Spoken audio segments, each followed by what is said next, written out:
I thank the Speaker, and I commend and congratulate Chairman Mr. Schuster on his very thoughtful approach to this passenger rail reform bill, which is poised to pass, and I encourage its passage here today.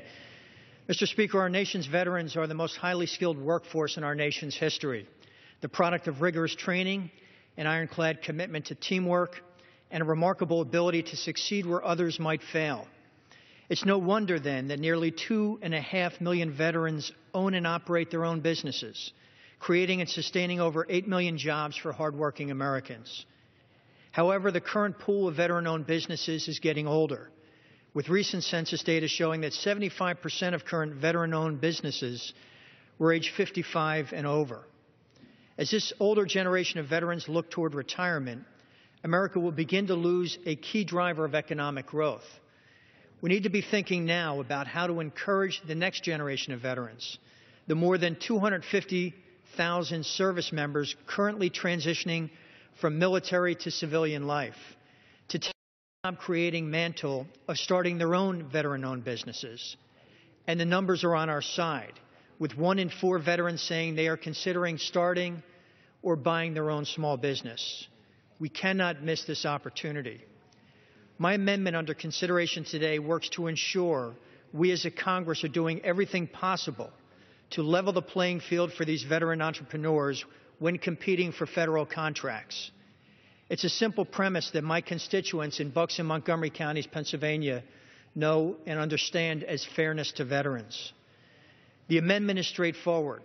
It adds veteran-owned small businesses to the Small Business Participation Study required under Section 305 of the Passenger Rail Reform and Investment Act. Section 305 directs the Secretary of Transportation to conduct a nationwide disparity and availability study on the availability and use of certain classes of small businesses. While I'm a supporter of having a completely level playing field throughout federal contracting for every small business, the fact is today some get a preference when doing business with the federal government when veterans do not.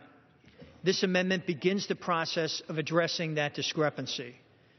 Fairness to veterans is not about dramatically overhauling the current system, but it is about making sure that if anybody is going to get a preference, veterans should at least have an equal shot.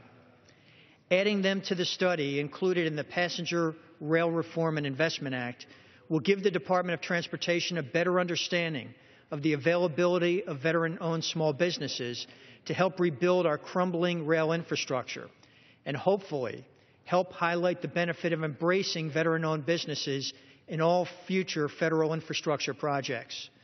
I urge my colleagues on both sides of the aisle to join me in supporting the common sense amendment, which strengthens the underlying bill and ensures fairness to our veterans.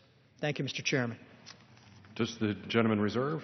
I do. The gentleman from Pennsylvania reserves. For what purpose does the gentleman from Massachusetts? I'd like to claim the time in opposition, even though I do not oppose the amendment. Without objection, the gentleman from Massachusetts is recognized for 5 minutes. Thank you, Mr. Speaker. I'd just like to congratulate the author, Mr. Fitzpatrick. This is a great amendment. Wish I had thought of it, to be perfectly honest. I look forward to supporting it.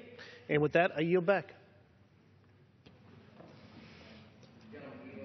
A minute just to speak in favor of the amendment. Gentleman is recognized. Thank you. I thank the gentleman from Pennsylvania.